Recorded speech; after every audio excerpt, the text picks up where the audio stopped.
അങ്ങോട്ട് മാറിയിട്ടുണ്ട്. അങ്ങനെയല്ലേ പൊതുവെ പറയാ? എനിക്കിതൊന്നും പറ്റില്ല, എനിക്കിതൊന്നും പറ്റില്ല. അപ്പൊ നോക്കൂ നിങ്ങൾ, അവരുടെയൊക്കെ ഒരു കോൺഫിഡൻസ് ലെവൽ നോക്കൂ. ഞാൻ ശ്രമിക്കാൻ ഈ കാര്യം, ഇതൊക്കെ നമ്മൾ പഠിക്കണം. നമ്മളൊക്കെ മുന്നോട്ട് ഇറങ്ങിച്ചെന്ന് പ്രവർത്തിക്കുമ്പോണ്ടല്ലോ, നമ്മളിലും മാറ്റമുണ്ടാവും, സമൂഹത്തിലും മാറ്റമുണ്ടാവും. ഇത് നമുക്ക് സാധിക്കും. ഇന്ന് ഈ 3 കാര്യങ്ങളെ നമുക്ക് വേണ്ടൂ. ഒന്ന്, നമുക്ക് സ്വയം നന്നാവാനുള്ള ഒരു മനസ്സ് വേണം. 2, അതിന് പറ്റുന്ന ചുറ്റുപാടുകളെ വേണ്ട പോലെ പ്രയോജനപ്പെടുത്തണം. പിന്നെ അതിന് മുന്നിട്ടിറങ്ങണം. അപ്പൊ നമുക്ക് ഇവിടെ നല്ലൊരു ക്ഷേത്രമുണ്ട്, ദാസ്യ ഒരുപാട് സമ്പത്തൊക്കെ ഇറക്കി സൗകര്യപ്പെടുത്തിയിട്ടുണ്ട്. അല്ലെങ്കിൽ ഈ കുഗ്രാമത്തിൽ എന്താ ഉണ്ടാവുക? അപ്പൊ ഇതിനെ പ്രയോജനപ്പെടുത്തി, ഇതുകൊണ്ട് ഞങ്ങൾ ആത്മീയമായി ഉയരണം, ഒരു നാട് നന്നാവണം, അങ്ങനെ ചിന്തിക്കാനുള്ള ഹിന്ദുക്കൾ വളരെ കുറവാണ്. അതാണ് നമ്മുടെ ശാപം എന്ന് പറയുന്നത്. ഈ ഗ്രാമത്തിൽ എത്ര ആൾക്കാരുണ്ടാവും, അവർക്ക് ഇതിനോട് വലിയ താല്പര്യമില്ല. അതെന്താന്ന് വെച്ചാൽ അതിനൊരു യോഗം വേണേ, അതൊരു പൂർവജന്മ ഒരു വാസന വേണ്ടേ. ഭാഗവതത്തിൽ അതാ പറയാ, പൂർവജന്മാർജിതം, പൂർവജന്മങ്ങളിൽ ആർജിച്ചിരിക്കുന്ന സുഹൃതവും പുണ്യവും ഉണ്ടെങ്കിലേ ഈ ജന്മം ഒരു സത്സംഗത്തിനുള്ള സംസ്കാരം ഉണ്ടാവും. ഭാഗവതത്തിൽ, മഹാത്മ്യത്തിൽ ഇങ്ങനെ ശ്ലോകം വരും. അതായത്, ഭാഗ്യോദയേന ബഹുജന്മ സമാർജിതേന സത്സംഗമേവ ലഭതേ പുരുഷോ യഥാ വൈ അജ്ഞാനഹേതുകൃതമോഹമദന്ധകാര നാശം വിദായ തഥാ ഉദയതേ വിവേക. ഭാഗ്യോദയേന ബഹുജന്മ സമാർജിതേന സത്സംഗമേവ ലഭതേ. അതാണ് നമുക്ക് പലർക്കും ഇല്ലാത്തത്. അതായത് ഒരു ഭാഗ്യമുണ്ടാവണം, നല്ല കാര്യങ്ങളിലൊക്കെ ഇറങ്ങിത്തിരിക്കണം, നല്ലതിലൊക്കെ ചേരണം, നല്ലതിന് എന്നാൽ കഴിയുന്ന വിധത്തിൽ എന്തെങ്കിലും ഞാനും അതിൻ്റെ ഒരു ഭാഗമായി മാറണം എന്നെല്ലാവരും ചിന്തിച്ചിട്ടുണ്ടെങ്കിൽ ഒരു നാട് മാറാൻ അധികമൊന്നും സമയം വേണ്ട. ഒരു നാട് മാറാൻ 2 കാര്യമേ വേണ്ടൂ. അത് സ്വാമി ചിന്മയാനന്ദജി പറയും, റെഡിനെസ് ആൻഡ്, ഒന്ന് റെഡിനെസ് വേണം, ആൻഡ് ഒന്ന് നിങ്ങൾ റെഡി ആവുക, ഞാൻ ഇതിന് തയ്യാറാണ്. പിന്നെ നിങ്ങൾ ഇൻവോൾവ് ചെയ്യാം, നല്ല കാര്യത്തിലൊക്കെ മാറി നിൽക്കാതെ അതിൻ്റെ ഒരു ഭാഗമായി തീരെ. If your readiness and involvement comes together, transformation happens ആണ്. ട്രാൻസ്ഫോർമേഷൻ സംഭവിച്ചിരിക്കുന്നതാണ്. അതാണ് നമ്മൾ റെഡിയല്ല പലരും. നമ്മളിങ്ങനെ നോക്കുകൂത്തിയെ പോലെ ഒരു മൂലയിൽ ഇരുന്നിട്ട് കേട്ടിട്ട് യാതൊരു കാര്യമില്ല. അപ്പൊ നിങ്ങൾ നോക്കൂ, ലളിതാ സഹസ്രം നമ്മൾ ചൊല്ലും, എനിക്കും ഇത് പഠിക്കണം, എനിക്കിത് മനസ്സിലാക്കണം. മനസ്സിലായില്ലേ? അപ്പൊ നമ്മളും ഇത് പഠിക്കാൻ തുടങ്ങും. നിങ്ങൾ പഠിച്ചു കഴിഞ്ഞാൽ നിങ്ങളും ചൊല്ലും. ഇനിയിപ്പോ നവരാത്രിയാണ് വരുന്നത്. നിങ്ങൾ നോക്കൂ, നവരാത്രി കാലത്തൊക്കെ നമ്മുടെ കേരളത്തില് പൊതുവെ സിറ്റികളിലുണ്ട്, അല്ലാത്ത സ്ഥലങ്ങളിലൊക്കെ വളരെ കുറവാണ് ലളിതാ സഹസ്രനാമമൊക്കെ. ആണോ അല്ലയോ? ഞങ്ങൾ കഴിഞ്ഞ എറണാകുളത്ത് സപ്താഹം നടത്തി. ഈ കഴിഞ്ഞ ഡിസംബറിൽ 3000-ലധികം ആൾക്കാരാണ് ലളിതാ സഹസ്രനാമം ചൊല്ലിയത്. എത്ര? 3000-ലധികം ആൾക്കാർ. ഒന്ന് ആലോചിച്ച് നോക്കൂ, ഒരു ഗ്രൗണ്ട് നിറയെ ആളുകളും ലളിതാ സഹസ്രനാമം. അതെല്ലാവർക്കും ഒരു 90% ആളുകൾക്കും ബൈ ഹാർട്ടുമാണ്. അത്രയാ കമ്മിറ്റ്മെന്റ്. ആ തരത്തിലുള്ള ഒരു സമൂഹത്തെ നമുക്ക് ക്രമേണ വാർത്തെടുക്കണം. അതിന് നമ്മൾ മുന്നിട്ട് ഇറങ്ങണം. ആ ഇറങ്ങലാണ് പ്രത്യേകിച്ച് ഈ ഗ്രാമപ്രദേശങ്ങളിൽ വളരെ കുറവ്. ഇതൊന്നും വേണ്ട, ഇതൊന്നും നമുക്ക് ആയിട്ടില്ല. അതെന്താ വെച്ചാൽ പൂർവജന്മ പാപങ്ങൾ നമ്മളെ നേരെയാവുന്നതിന് തടസ്സം സൃഷ്ടിക്കും അത്രേ. നിങ്ങളിപ്പോ നന്നാവരുത്, ഈ വാസന നമ്മളെ ഇതിലേക്ക് കൊണ്ടുവരില്ല. ഈ വാസനയാണ് നമ്മളെ കൊണ്ടുവരാത്ത, നിങ്ങൾ അറിയുന്നുമില്ല. നിങ്ങളുടെ തലയ്ക്കകത്ത് ഒരു തോന്നൽ വരണ്ടേ? ആ വരാതിരിക്കുന്നുണ്ടെങ്കിൽ ആ പൂർവജന്മ വാസന നമ്മളെ വലിക്കും. സത്യം, പുറകോട്ട് വലിക്കും. ആയിട്ടില്ല, നേരെയാവാറായിട്ടില്ല. അതിനെ ബ്രേക്ക് ചെയ്യാൻ പറ്റുന്ന ആളുകൾ രക്ഷപ്പെട്ടു. അതല്ല, അതിൽ തന്നെ ഒതുങ്ങി നിൽക്കുന്ന ആളുകൾ ആ പൂർവജന്മ വാസനയും കൊണ്ട്, എപ്രകാരമാണോ ഒരു ചന്ദനത്തിരി കത്തിച്ചാൽ അതിന്റെ പുക കാറ്റെടുത്ത് കൊണ്ടുപോകുന്നത്, അല്ലെങ്കിൽ എപ്രകാരമാണോ ഒരു പൂവിൽ നിന്നും തേനീച്ച തേനെടുത്ത് കൊണ്ടുപോകുന്നത്, ഇതുപോലെ കാലം നിങ്ങളുടെ വാസനയും കൊണ്ട് അടുത്ത ശരീരത്തിലേക്ക് പോകും. കാലമാകുന്ന വായു നമ്മുടെ ശരീരത്തിൽ നിന്നും വാസനയും കൊണ്ട് അടുത്തൊരു ശരീരത്തിലേക്ക് കൊണ്ടുവയ്ക്കും. എപ്രകാരം? പൂവിൽ നിന്ന് ഒരു തേനീച്ച അതിൻ്റെ തേൻ ഹബിൽ കൊണ്ടുവയ്ക്കുന്ന പോലെ, അതിൻ്റെ ഒരു തേനീച്ചയുടെ കൂട്ടിൽ കൊണ്ടുവയ്ക്കുന്ന പോലെ, ഇതുപോലെ നമ്മുടെ മനസ്സിനെയും കാലം വേർപ്പെടുത്തും. എപ്പോഴും ഓർമ്മ വേണം, ഞാൻ ഈ ഗമയിലൊക്കെ ജീവിക്കുമ്പോഴും കാലം എപ്പോ വേണമെങ്കിലും ഈ ശരീരത്തിൽ നിന്നും എൻ്റെ മനസ്സിനെ അപഹരിച്ചു പോവാം. ഏതുപോലെ? നല്ലൊരു ഉദാഹരണം പറയും. നമ്മൾ തോണിയും കൊണ്ട് പുഴയിൽ യാത്ര ചെയ്യുമ്പം വായുർനാമ വിവാംബസി എന്നൊരു പ്രയോഗമുണ്ട്. വായുർനാമ വിവാംബസി എന്ന് വെച്ചാൽ തോണിക്കാരൻ എത്ര നല്ലവണ്ണം തുഴഞ്ഞാലും പെട്ടെന്നൊരു കൊടുങ്കാറ്റ് പോലെ ഒരു കാറ്റ് വന്നാൽ പിന്നെ എന്താ ഉണ്ടാവുക? തോണി അവന്റെ കയ്യിൽ നിന്നും പിടുത്തം വിട്ടു, പിന്നെ കാറ്റ് കൊണ്ടുപോകും. ഇതുപോലെ ഒരു വായു വരാനുണ്ട് നമ്മുടെ കൂടെ, ഒരു മരണവായു വരാനുണ്ട്, ഒരു കാറ്റ് നമ്മുടെ അടുത്തേക്ക് വരാനുണ്ട്. അത് നിങ്ങളുടെ നിയന്ത്രണത്തിലല്ല. അത് വന്ന് ഈ മനസ്സിനെ ശരീരത്തിൽ നിന്നും അപഹരിക്കുന്നതിന് മുമ്പ് അതിൽ ഒരു ആത്മീയ സംസ്കാരം ഞാൻ നല്ലവണ്ണം വിത്ത് പാകി വെക്കണം. ഈ പാകി വെക്കുന്ന വിത്താണ് അടുത്ത ജന്മങ്ങളെ എനിക്ക് എന്താവണമെന്ന് തീരുമാനിക്കുക. ഗീതയിലെ എട്ടാം അധ്യായത്തില് മരണാനന്തര യാത്രയെക്കുറിച്ച് കൃഷ്ണൻ പറയും. അതായത് നിങ്ങൾ നോക്കൂ, ദാരിദ്ര്യത്തിൽ ചിലർ ജീവിക്കുന്നു, ഇല്ലേ? ജനിക്കുന്നു. ചിലർ ഓട്ടിസം വന്ന് ജനിക്കുന്ന കുട്ടികളുണ്ട്, ഉണ്ടോ ഇല്ലയോ? മന്ദബുദ്ധികളായിട്ട് കുട്ടികൾ വരുന്നുണ്ട്, മെന്റലി ഡെവലപ്പ് ചെയ്യാത്തവർ, അംഗവൈകല്യമുള്ള കുട്ടികളുണ്ട്, ഉണ്ടോ? ഇപ്പോഴാണെങ്കിൽ ഇപ്പോഴത്തെ ഒരു കാലഘട്ടത്തിൽ ഹൈപ്പർ ഉള്ള കുട്ടികളുണ്ട്. ഈ വിദേശത്ത്, പ്രത്യേകിച്ച് അമേരിക്ക, യൂറോപ്യൻ രാജ്യങ്ങളിലൊക്കെ നോക്കുമ്പോണ്ടല്ലോ, ഓട്ടിസത്തിന്റെ പല ലെവലുള്ള കുട്ടികളാണ് വരുന്നത്. വല്ലാത്തൊരു വിഷമം തോന്നും നമുക്ക്. എന്തിനാ ഇങ്ങനെയൊക്കെയുള്ള കുട്ടികൾ ജനിക്കുന്നത്? ഇത് എന്തിന്റെ ഒരു കുറവ് കൊണ്ടാണ്? ഇപ്പോഴും സയൻസിന് കണ്ടുപിടിക്കാൻ പറ്റിയില്ല. പറയുമ്പോൾ അച്ഛന്റെ സ്പേമിനോ അമ്മയുടെ എഗ്ഗിനൊന്നും ഒരു കുറവുണ്ടാവില്ല, മനസ്സിലായില്ലേ? ഒരു കുഴപ്പമുണ്ടാവില്ല. എന്നിട്ടും ഇത്തരത്തിലുള്ള വൈകല്യങ്ങളുള്ള കുട്ടികൾ വരുന്നു. എന്താ കാരണം? കൃഷ്ണൻ അതിനൊരു ഉത്തരം ഗീതയില് 8-ാം അധ്യായത്തില് 6-ാം ശ്ലോകത്തിൽ പറഞ്ഞു തരുന്നുണ്ട്. എന്താണ് അതിന് കാരണം എന്നുള്ളത് പറയാണ്. യം യം വാപി സ്മരൻ പാപം, അങ്ങനെയാണോ? യം യം വാപി സ്മരൻ പാപം ത്യജത്യന്തേ കളേപരം തം തം അവൈതി കൗന്ദേയ സദാ സദ്ധാവഭാവിത. ഇതാണ് ശ്ലോകം.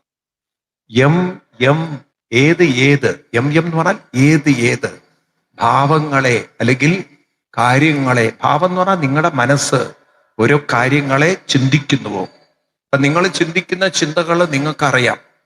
നിങ്ങളുടെ വീടിനെ കുറിച്ചോ നിങ്ങളെക്കുറിച്ചോ ഇങ്ങനെ ഒരു സാധാരണ ചിന്തകൾ, വലിയ ചിന്തകളൊന്നും ഉണ്ടാവില്ല. പക്ഷെ മനസ്സ് ഏതൊക്കെയോ ചില ചിന്തകൾ അങ്ങനെ നിൽക്കുന്നുണ്ട്.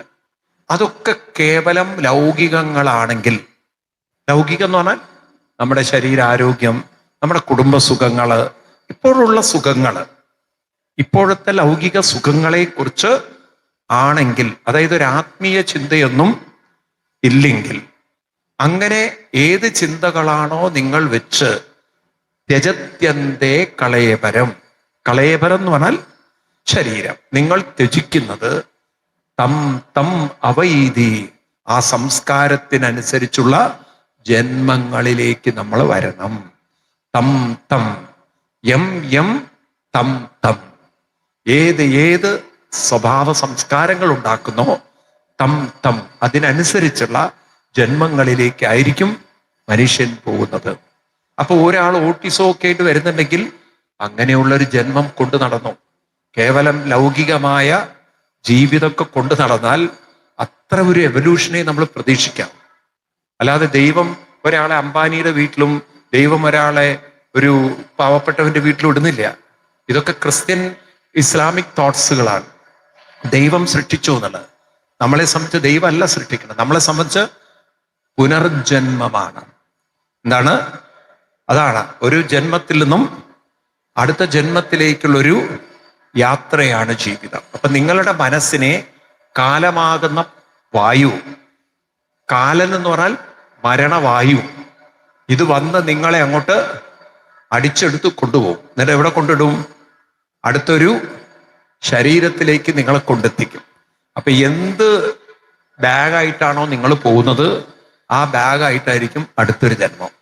അപ്പൊ അതിന് നല്ലത് കുറച്ച് എന്തെങ്കിലും അതിലുണ്ടാവണമെങ്കിൽ ഈ നേരത്തെ പറഞ്ഞതുപോലുള്ള കമ്മിറ്റ്മെന്റും ഇൻവോൾവ്മെന്റും ഉണ്ടാവണം. അപ്പൊ എവിടെയൊക്കെ നല്ലതുണ്ടോ പോയി പഠിക്കണം, വായിക്കണം. വിഷ്ണു സഹസ്രനാമം, ലളിതാസേ എനിക്ക് സംസ്കൃതം ഒന്നും അറിയില്ല, അതും പറഞ്ഞിട്ട് മൂലയിൽ ഒരു ഭാഗത്തിരുന്നാൽ അവിടെ ഇരിക്കുകയുള്ളൂ. അല്ല, എനിക്കും പഠിക്കണം, എനിക്കും വായിക്കണം, എനിക്കും ഇതൊക്കെ ഒന്ന് മനസ്സിലാക്കണം എന്നുള്ളൊരു ശ്രദ്ധ വന്നാൽ ക്രമേണ ഇതൊക്കെ വായിക്കാനും പഠിക്കാനും തുടങ്ങിക്കഴിഞ്ഞാൽ അത് നിങ്ങളുടെ ഉള്ളിൽ സംസ്കാരമായി ആവർത്തിക്കും തോറും രൂപപ്പെടും. ആ സംസ്കാരമായിട്ടായിരിക്കും നിങ്ങൾ ഇവിടെ നിന്നും പോകുന്നത്. മനസ്സിലായില്ലേ? അത് വളരെ സത്യമാണത്. നിങ്ങൾ നോക്കുക, ഈ ഇപ്പം ഏഷ്യാനെറ്റായാലും നമ്മൾ ചാനലൊക്കെ കൊച്ചു കുട്ടികളുടെ പാട്ടുകളും കൊച്ചു കുട്ടികളുടെയൊക്കെ പെർഫോമൻസ് കാണുമ്പോൾ അതെന്തേ എല്ലാവർക്കും കിട്ടാത്തത്? ഇതൊരു കേവലം ജെനറ്റിക്സ് ആണെങ്കിൽ, ജെനറ്റിക്സ് ആണ്, അച്ഛൻ്റെ അമ്മയുടെയും ആ ഒരു ജീനിൽ നിന്നാണ് വരുന്നതെങ്കിൽ വലിയ സംഗീതജ്ഞരുടെ മക്കൾക്ക് പോലും സംഗീതം കിട്ടാത്തവരുണ്ട്. യേശുദാസിനോട് 2-3 മക്കളൊക്കെ, അതിലിപ്പം എത്ര, ഒരാൾ മാത്രമേ പാടുന്ന ഒരാളുള്ളൂ. അതും അദ്ദേഹത്തിന്റെ ഫുൾ വോയിസ് ഒന്നും അദ്ദേഹത്തിന് കിട്ടിയിട്ടില്ല. ഉണ്ടോ? പറയൂ. ഇതുപോലെ ജയചന്ദ്രൻ വലിയ സംഗീതജ്ഞ, അദ്ദേഹത്തിന്റെ മക്കളൊന്നും ആരും ഇക്കാര്യത്തിൽ ഫീൽഡിൽ വന്നിട്ടില്ല. ഉണ്ടോ? ഒക്കെ കുറച്ചൊക്കെ പാടുന്നു എന്നല്ലാതെ. അപ്പം അച്ഛന്റെയും അമ്മയുടെയും ജെനറ്റിക്സ് ആയിരുന്നെങ്കിൽ മക്കളൊക്കെ അതുപോലെ ആകുമായിരുന്നു. ഇതിന് ജെനറ്റിക്സുമായിട്ട് ബന്ധമില്ല, ഇതിന് പൂർവജന്മ ആർജിത സംസ്കാരം. ഇപ്പോൾ നമ്മൾ ആർജിക്കുന്ന സംസ്കാരമാണ് അടുത്ത ജന്മങ്ങളിലേക്ക് നമ്മളെ കൂടെ വരുന്നത്. അതുകൊണ്ട് ഒന്നും അറിയില്ല എന്ന് പറഞ്ഞിരിക്കരുത്. ഇതെല്ലാം പഠിച്ചെടുക്കാനും മനസ്സിലാക്കാനും സാധിക്കണം. അപ്പൊ നമുക്കും ഒരു താരയാവാം. താരയ്ക്ക് കിട്ടിയ ഒരു സന്ദർഭത്തെ, ലക്ഷ്മണനെ പോലുള്ള ഒരാളെ, കോപിഷ്ഠനായി വരുന്ന ഒരാളെ ശാന്തമാക്കാനുള്ളൊരു കഴിവ് ആരയിലുണ്ട്? താരയിലുണ്ട്. ആ താര അവിടെ മുന്നിൽ നിന്നു. അപ്പോഴേക്ക് ലക്ഷ്മണൻ കയറി വന്നു. ആ ലക്ഷ്മണന്റെ മുന്നിൽ താര എന്തൊരു വിനയാന്വിതയായിട്ടാണ് നിന്നുകൊണ്ട് പറയുന്നത്. താര പെട്ടെന്ന് ആ ലക്ഷ്മണനെ നമിച്ചുകൊണ്ട് പറയാണ്, എന്താണ് ഇങ്ങനെ നിങ്ങളെപ്പോലുള്ള ബുധജനങ്ങള്, വിവരമുള്ളവര് ഞങ്ങളെപ്പോലുള്ള ആളുകളോട് ഇങ്ങനെ കോപിച്ചാല്, ഞങ്ങളൊരു സാധാരണ ആളുകളല്ലേ, നിങ്ങൾ വിവരമുള്ളവരാണ്, എന്താണ് ഇങ്ങനെ കോപിച്ചാൽ ചെയ്യുക?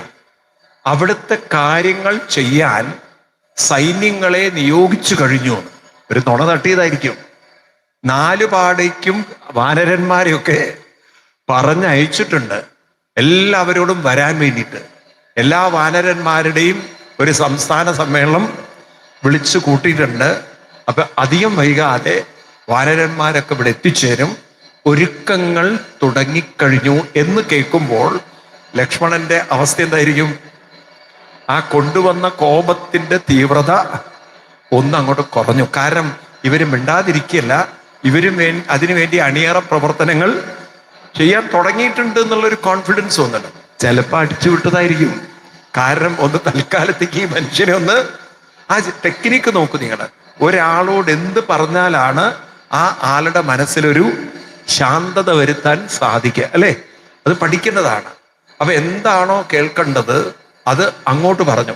ലക്ഷ്മണൻ ഇങ്ങോട്ട് പറയുന്നതിന് മുമ്പ് ഇവർക്ക് മനസ്സിലായി ലക്ഷ്മണൻ വന്നതിന്റെ ഉദ്ദേശം ഇവന്റെ കാര്യം നടത്തി കൊടുത്തു, അങ്ങോരുടെ കാര്യമൊന്നും നടത്തിയിട്ടില്ല. ഈ ഒരു വിഷമവും ദേഷ്യമായിരിക്കും ലക്ഷ്മണന്റെ ഉള്ളിൽ ഉണ്ടാവുക എന്നുള്ളത് മുൻകൂട്ടി അറിയാനുള്ള ബുദ്ധിയും ബോധവും അവർക്കുണ്ടായിരുന്നു. ഇതൊക്കെ നോക്കൂ നിങ്ങൾ. അന്നത്തെ ആളുകളുടെ ആ ഒരു കാലഘട്ടത്തിൽ ഒരു കോപിച്ചു വരുന്ന ആളെ ശാന്തമാക്കാനുള്ള ടെക്നിക്കുകൾ, അല്ലേ, നമുക്കൊന്നും തോന്നിയില്ല. ആദ്യമേ ഒരു ഉത്തരം, അയാൾക്ക് വേണ്ടപ്പെട്ട പ്രീതിപ്പെടുത്തുന്ന ഒരു ഉത്തരം. നിങ്ങൾക്ക് നോക്കൂ, ഇനി വേറൊരു ഘട്ടത്തിൽ കാണാം. ഹനുമാൻ സ്വാമി സീതാന്വേഷണത്തിന് പോയി. സീതാന്വേഷണമൊക്കെ എന്തൊരു കഷ്ടപ്പാടായി നമ്മളിനി കാണാൻ പോകുന്നു. ആ സുന്ദരകാന്ഡമൊക്കെ പറയുമ്പോൾ സുന്ദരകാന്ഡം എന്നൊക്കെയാ, പക്ഷെ ഹനുമാന്റെ യാത്ര അത്ര സുന്ദരമൊന്നും ആയിരുന്നില്ല. ഹനുമാൻ അനുഭവിക്കാത്ത ബുദ്ധിമുട്ടും ഉണ്ടായിരുന്നില്ല. അതൊക്കെ കഴിഞ്ഞ് സീതയെ കണ്ടുപിടിച്ച് വാലില് തീയിട്ട് എന്തൊക്കെ ദുരിതങ്ങൾ അവിടെ അനുഭവിച്ചു, എന്തൊക്കെ ചെയ്തു, കോപ്രാട്ടിത്തരങ്ങളൊക്കെ. രാവണന്റെ ഒരു മകനെ തന്നെ ഫ്ലാറ്റാക്കി കളഞ്ഞു, അക്ഷയകുമാരനെ. ഇതൊക്കെ കഴിഞ്ഞ് ഹനുമാൻ സ്വാമി തിരിച്ചു വരുമ്പോ രാമനെ കാണുമ്പോൾ ആദ്യം പറയുന്ന വാക്കെന്താണ്? താൻ പോയ സമയത്തുള്ള ക്ലേശങ്ങളോ താൻ അനുഭവിച്ച ബുദ്ധിമുട്ടുകളോ താൻ അവിടെ ചെയ്ത വീരശൂര വീര പരാക്രമങ്ങളൊന്നും പറഞ്ഞില്ല. എന്താ പറഞ്ഞ വാക്ക്?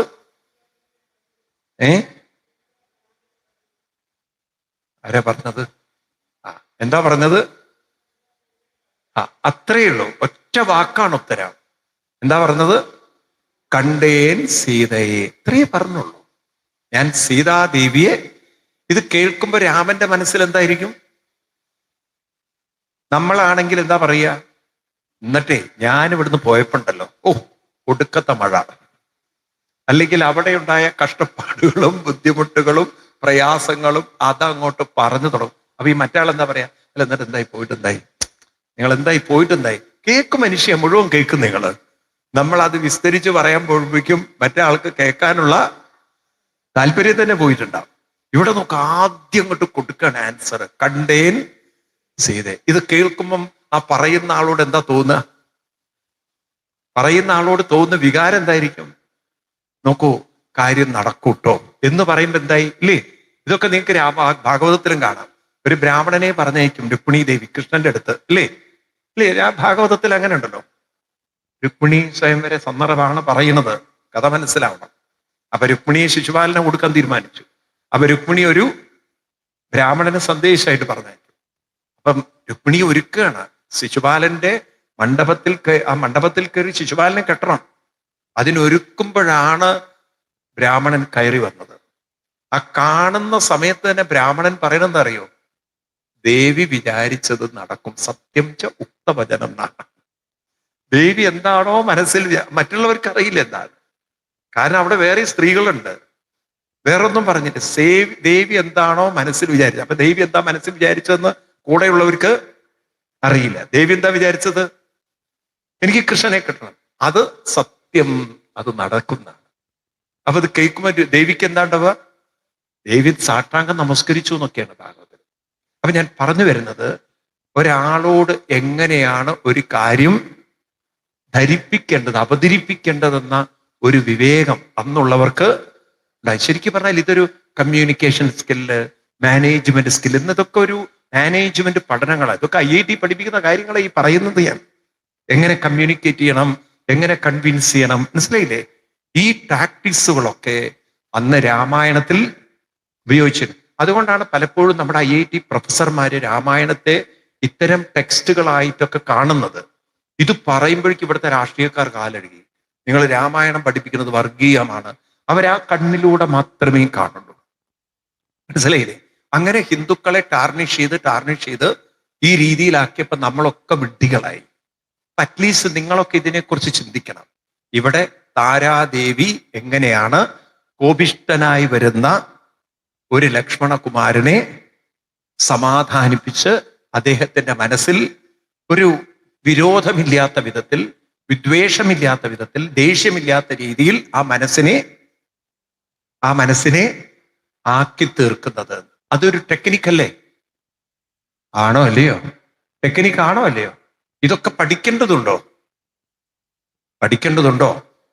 ഒരു നോക്കൂ നിങ്ങൾ, ഇത് പലപ്പോഴും ഉണ്ടല്ലോ, ഇന്ന് പറഞ്ഞാൽ മനസ്സിലാവില്ല. നമ്മുടെയൊക്കെ സ്വഭാവങ്ങൾ അങ്ങനെ സ്വാർത്ഥതയിൽ മുഴുകി. ഒരാൾ അദ്ദേഹം കല്യാണം കഴിച്ച ആളാണ്. അദ്ദേഹത്തിന്റെ അമ്മ വേറെ താമസിക്കുന്നത്. ഈ അമ്മയ്ക്ക് പെട്ടെന്ന് അസുഖം കയറി അമ്മയെ അഡ്മിറ്റ് ചെയ്തു. അന്ന് ഭാര്യയുടെ പിറന്നാളാണ്.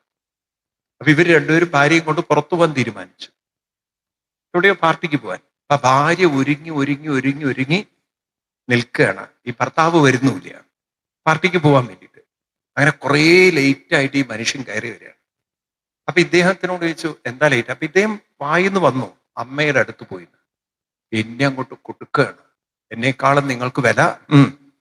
ഇയാൾ അമ്മയെ ഹോസ്പിറ്റലിൽ അഡ്മിറ്റ് ചെയ്ത് അവിടെ നേഴ്സിനെ ഏർപ്പാടാക്കി ഒരാളെ നിർത്തി. ആ ഒരു ഭർത്താവിന് അപ്പോൾ ആ ഭാര്യയോട് തോന്നുന്ന വികാരം എന്തായിരിക്കും?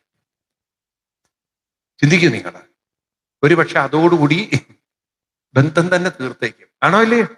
അപ്പൊ ഒരാളുടെ മനസ്സിലുള്ള വികാരം എന്താണെന്ന് മറ്റാള് അറിയുന്നില്ല. നേരെ മറിച്ച് ഇവരെ അറിയാതെ ചോദിച്ചിരുന്നു വിചാരിക്കുക, എന്താ നിങ്ങൾ അമ്മയുടെ അടുത്ത് പോയത്, അമ്മയ്ക്ക് വല്ല പ്രശ്നങ്ങളുണ്ടോ എന്ന് ചോദിച്ചിരുന്നെങ്കിൽ ആ ഭാര്യയോട് കുറച്ചുകൂടിയും ഒരുപക്ഷെ ഭാര്യ പറയാണ്, അല്ല എന്തെങ്കിലും ബുദ്ധിമുട്ടുണ്ടെങ്കിൽ നമുക്ക് ഒരുമിച്ച് പോവാം അമ്മയുടെ അടുത്ത് എന്ന് പറഞ്ഞിരുന്നെങ്കിലോ ആ ഭാര്യയോട് എന്തായിരിക്കും തോന്നുക? ചിന്തിക്കും നിങ്ങൾ, എന്താ തോന്നുക? ആദരവ് കൂടുമോ, ബഹുമാനം കൂടുമോ? എന്താ ഒന്നും മിണ്ടാത്ത നിങ്ങൾ. ഇതാണ് പലപ്പോഴും ഇന്നത്തെ വിദ്യാഭ്യാസമുള്ളവരിൽ ഇല്ലാതെ പോയത്. അതാണ് നമ്മൾ രാമായണത്തിൽ നിന്ന് എഴുതാപ്പുറങ്ങളിൽ പഠിക്കുന്നത്. അല്ലേ? മനുഷ്യന് വേണ്ടുന്ന ഒരു നല്ല സമൂഹത്തെ കൊണ്ടു നടക്കാൻ പറ്റുന്ന ബന്ധങ്ങളെ എങ്ങനെയൊക്കെ രൂപപ്പെടുത്താം എന്ന് രാമായണം നമുക്ക് പറഞ്ഞു തരാം. അതിനു വേണ്ടി ഞാൻ ഈ ഒരു ഭാഗം പറഞ്ഞു മാത്രം. കോപിഷ്ഠനായി വരുന്ന ലക്ഷ്മണകുമാരനെ സാന്ത്വനിപ്പിച്ചുകൊണ്ട് ഒരു ബന്ധം വഷളാക്കാതെ ഇവിടെ സുഗ്രീവനോട് വിരോധം തോന്നാത്ത വിധത്തിൽ ആ മനസ്സിനെ മാറ്റിയെടുക്കാൻ ആർക്ക് പറ്റി? താരയ്ക്ക് പറ്റി. ഇതിപ്പോ താരയുടെ മഹിമ പറയാനാണോ അതോ താരയിൽ നിന്ന് വല്ലതും നമുക്ക് വേണ്ടിയിട്ടാണോ? ആർക്ക് വേണ്ടിയിട്ടാണ്? അപ്പൊ നമ്മള് താരയെ പോലെ ആയില്ലെങ്കിലും തറകളാവരുത്. താരയെ പോലെ ആയില്ലെങ്കിലും, പ്രത്യേകിച്ച് പാലക്കാട് ധാരാളം തറകളുള്ള സ്ഥലമാണ് അല്ലേ? കൊല്ലംകോട് ആ തറയുണ്ട്, ഇവിടെയും മറ്റേ ഒരുപാട് തറകളില്ലേ ഇവിടെയൊക്കെ? ആളുകളല്ല താമസിക്കുന്നത് അല്ലേ? ഉണ്ടോ ഇല്ലയോ? ഒരുപാട് തറകളുള്ള സ്ഥലമാണ്. അപ്പൊ നമ്മൾ ആരാവരുത്? താരയുടെ അത്രയും വന്നിട്ടില്ലെങ്കിൽ കുഴപ്പമില്ല, അതിന്റെ കുറച്ചെങ്കിലുമൊക്കെ നമുക്ക് വേണ്ടേ? അതൊക്കെ നമ്മളെ പഠിപ്പിക്കാനായിരിക്കണം നമ്മൾ ഈ രാമായണത്തെ പഠിക്കുന്നതും കേൾക്കുന്നതും. ഇപ്രകാരം താര പറഞ്ഞപ്പോഴേക്കും ലക്ഷ്മണൻ ഒന്ന് ശാന്തായി. ഇനിയിപ്പോ ലക്ഷ്മണൻ വന്ന് സുഗ്രീവനെ കാണാനാണ്. അപ്പോഴേക്കും ഹനുമാൻ സ്വാമി സുഗ്രീവനെയൊക്കെ തയ്യാറാക്കി. ആ സ്മെല്ലൊക്കെ മാറ്റാൻ കുറച്ച് പെർഫ്യൂമൊക്കെ അടിച്ചു. കാരണം നല്ല ബീവറേജിലായിരിക്കുന്നത് ആര്? നമ്മുടെ സുഗ്രീവൻ. അതുകൊണ്ട് ആ സുഗ്രീവനൊക്കെ ശരിയാക്കി. അങ്ങനെ നേരെ ലക്ഷ്മണനെ കൊണ്ടുപോയി. ആരെ കാണാൻ? സുഗ്രീവനെ. എന്നിട്ട് സുഗ്രീവന്റെ അടുത്തെത്തിയപ്പം പറഞ്ഞു, നീ ഇത്തിരി നന്ദികേട് കാണിച്ചുവല്ലോ സുഗ്രീവ. നിന്റെ കാര്യമൊക്കെ രാമൻ നടത്തി തന്നു, നീ ആ രാമന്റെ അടുത്തേക്കൊന്ന് വന്നതുപോലുമില്ല. എങ്ങനെയാ മനുഷ്യൻ അവിടെ ജീവനോട് കൂടിയിട്ടുണ്ടോന്നെങ്കിലും അന്വേഷിക്കണ്ടേ? 4 മാസമായിട്ട് ആ വഴിക്ക് വന്നിട്ടില്ല. എന്നിട്ട് നീ എന്തെങ്കിലും ചെയ്തോ? രാമൻ ഒരു കാര്യം പറയാൻ ഏൽപ്പിച്ചു. എന്താ പറയാൻ ഏൽപ്പിച്ചത്? ആ അസ്ത്രം ഇപ്പോഴും മാവതാഴിയിലുണ്ട് എന്ന് പറഞ്ഞതേ ഉള്ളൂ. എവിടുന്ന അറിയില്ല, സുഗ്രീവന്റെ കുണ്ടലിനി ശക്തി കുണർന്നു. ആ കള്ളിന്റെ മത്തും ലഹരിയൊക്കെ, കാരണം ആ ബാണത്തിന്റെ ശക്തി ഓർത്തോടുകൂടി സുഗ്രീവന്റെ സകല തലയ്ക്ക് വെളികേടും പോയി. ഭയങ്കരമായിട്ട് ചാടി എണീറ്റ് ഉടനെ ഉത്തരവ് കൊടുത്തു. എവിടെ മന്ത്രിമാരെല്ലാം? 4 ദിക്കിലേക്കും പോയില്ലേ? എല്ലാവരും വിളിച്ചു കൊണ്ടുവരും എന്നൊക്കെ പറഞ്ഞ്, ലക്ഷ്മണ ഇനി നമുക്ക് രാമനെ കാണാൻ പുറപ്പെടാം. ആള് തയ്യാറായി. അവരൊറ്റ അതേ വേണ്ടി വന്നുള്ളൂ. ഒരസ്ത്രം മാത്രമേ, ആ കാര്യം മാത്രമേ ഓർമ്മിച്ചുള്ളൂ. അപ്പോ എന്താണ് ഇവിടെ പറയുന്നത്? ഇത്തരം കാര്യങ്ങളിലൊക്കെ നമ്മൾ മനസ്സിലാക്കേണ്ടത് ശ്രീരാമസ്വാമിയുടെ അന്നത്തെ ആ ശക്തിയും കഴിവും മഹത്വവും അത് മനസ്സിലായാൽ മാത്രമേ സുഗ്രീവന് താൻ കാര്യം ഏറ്റെടുത്ത ഉത്തരവാദിത്വത്തെക്കുറിച്ച് ഒരു ബോധമുണ്ടാവുള്ളൂ. പലപ്പോഴും ഉണ്ടല്ലോ ഒരു സമൂഹം നന്നാവാത്തതിന്റെ കാരണം, നമ്മുടെയൊക്കെ ഈ ഇന്നിപ്പോ നീറ്റ് എക്സാമിനേഷന്റെ പേപ്പർ ചോർന്നു പോയി. ഇന്നിപ്പോ കുട്ടികൾ അതിനു വേണ്ടി സംഘടിക്കുന്നു. അപ്പൊ അതിനെന്താണ് പ്രശ്നം എന്ന് ചോദിച്ചു കഴിഞ്ഞാൽ, ഇത് ചോർത്തുന്നവർക്ക് യാതൊരു ഭയമില്ല. ഇത് ചോർത്തിക്കഴിഞ്ഞാൽ വലിയ ഗുരുതരമായ പ്രശ്നങ്ങൾ ഉണ്ടാവും. ഞാൻ പറയുമ്പോണ്ടല്ലോ, ഇതായിരുന്നില്ലേ ഞാൻ വിചാരിച്ച ബില്ല്. ഇതാര് ചോർത്തുന്നു അവന് 10 ശിക്ഷ. അതല്ല വേണ്ടത്. അവൻ ഒരു തരത്തിലും ഗവൺമെന്റ് ജോലിക്ക് അർഹനല്ല. ഒരു നീറ്റ് എക്സാം അവന് എഴുതാൻ പറ്റില്ല എന്നൊരു ബിൽ അന്ന് അങ്ങനെ പാസ്സാക്കിയിട്ടുണ്ടെങ്കിൽ എന്തായിരിക്കും? ഇല്ലേ? ശരിയല്ലേ? ഒരു തരത്തിലുള്ള ഗവൺമെന്റ് എക്സാമും എഴുതാൻ ഇങ്ങനെയുള്ളവരെ അനുവദിക്കില്ല എന്ന് പറഞ്ഞാൽ പിന്നെ അവന് കഴിയില്ല. അവന് PSC എഴുതാൻ പറ്റില്ല, ഒരു എക്സാം എഴുതാൻ പറ്റില്ല. ആര് ചോർത്താൻ പോവും പിന്നെ? ഇതിപ്പം ഫൈൻ അടച്ചിട്ട് അവന് രക്ഷപ്പെടാം, അങ്ങനെയുള്ളൂ. അല്ലേ? ശരിയല്ലേ? ഇത് ഈ തരത്തിൽ ഒരു ഭയമുണ്ടാക്കുന്ന ഒരു അസ്ത്രം നമ്മുടെ സമൂഹത്തിലില്ല. അങ്ങനെ ഒരു അസ്ത്രം ഉണ്ട് എന്ന കാര്യം സുഗ്രീവൻ കേൾക്കുന്നതോടെ സുഗ്രീവന് പിന്നെ ആ മത്തിൽ തൻ്റെ ഭാര്യമാരുടെ കൂടെ ഇരിക്കുന്ന ചിന്തയൊന്നുമില്ല. പിന്നെ ഒറ്റ കാര്യമുള്ളൂ, അയ്യോ ഞാൻ ഏറ്റെടുത്തൊരു കാര്യം ചെയ്തു കൊടുത്തിട്ടില്ലെങ്കിൽ നന്ദിയില്ലാത്തവനായി മാറില്ലേ, ഇനി ഞാനത് ചെയ്തു കൊടുക്കണം, ഏറെ വൈകിപ്പോയി, 4 മാസം കഴിഞ്ഞില്ലേ എന്നൊക്കെയുള്ളൊരു ബോധം, ഉൾബോധം ആരിലുണ്ടായി? ഒരു കോൺസിക്വൻസിനെ കുറിച്ചുള്ള ചിന്ത. ഈ അസ്ത്രം മാവനാഴിയിലുണ്ടെങ്കിൽ ഇന്നലെ ഭാര്യയുടെ നേരെയാണെങ്കിൽ ഞാൻ ഒരു കൃതജ്ഞനായാൽ, അതായത് നന്ദിയില്ലാത്തവനായാൽ, ആ അസ്ത്രം എന്റെ നേരെയും വരാം എന്ന ഒരു ബോധം. ഇത് വേണ്ടതല്ലേ സമൂഹത്തിൽ? വേണോ വേണ്ടയോ? ഇത്തരം ചിന്തകൾ ഇപ്പൊ നോക്കൂ നിങ്ങൾ. ലഹരി, കേരളത്തിലൊക്കെ ലഹരി, എന്താ ഇത്ര അധികം ലഹരിയുടെ കാര്യങ്ങള്? കാരണം നിയമത്തിനും ആരും വിലവെക്കുന്നില്ല, ശിക്ഷയെ ആരും വിലവെക്കുന്നില്ല. കാരണം ഗവൺമെന്റ് ആ രീതിയിലുള്ള സംവിധാനങ്ങളാണ് ചെയ്തത്. ഞാൻ പറയുമ്പം ഈ ലഹരി ഉപയോഗിക്കുന്നവരുടെ എല്ലാ സ്വത്തും കണ്ടുകെട്ടും. അവരെ വീട് വിൽക്കാൻ പറ്റില്ല, അവരെ പറമ്പ് വിൽക്കാൻ പറ്റില്ല, അവരെ എന്തൊക്കെ ഉണ്ടോ അതൊക്കെ ബ്ലോക്ക് ചെയ്തിട്ട് കഴിഞ്ഞാൽ പിന്നെ ആരും ഇതിന്റെ പിന്നാലെ പോകാൻ തുടങ്ങും. ഇതിപ്പോ എന്താ വെച്ചാൽ ആർക്കും എന്തും ചെയ്യാം എന്നുള്ളൊരു സ്വാതന്ത്ര്യം കിട്ടിപ്പോയി. എന്നിട്ട് ഇവിടുന്ന് ജനാധിപത്യവും മതേതരത്വവും പറഞ്ഞുകൊണ്ടിരിക്കുക. മനസ്സിലായില്ലേ? അപ്പം ഇങ്ങനെ കുറെ ലഹരി പിടിച്ചതുകൊണ്ടൊന്നും ലഹരി പ്രശ്നം തീരുകയില്ല. കാരണം ലഹരി എത്ര കൊണ്ടുവന്നാലും ഇത് തൽക്കാലം പിടിച്ചാൽ കുറച്ചു ദിവസം കഴിഞ്ഞാൽ ഇതൊക്കെ മറക്കും ചെയ്യാം. ഇത് വീണ്ടും ഇതെല്ലാം ഇവിടെ സുലഭമായി ഒഴുകുകയും ചെയ്യും. ആണോ? ഇതൊക്കെ ഒരു വെറും ഷോ പിടുത്തം മാത്രമേ ഉള്ളൂ. ആണോ അല്ലയോ?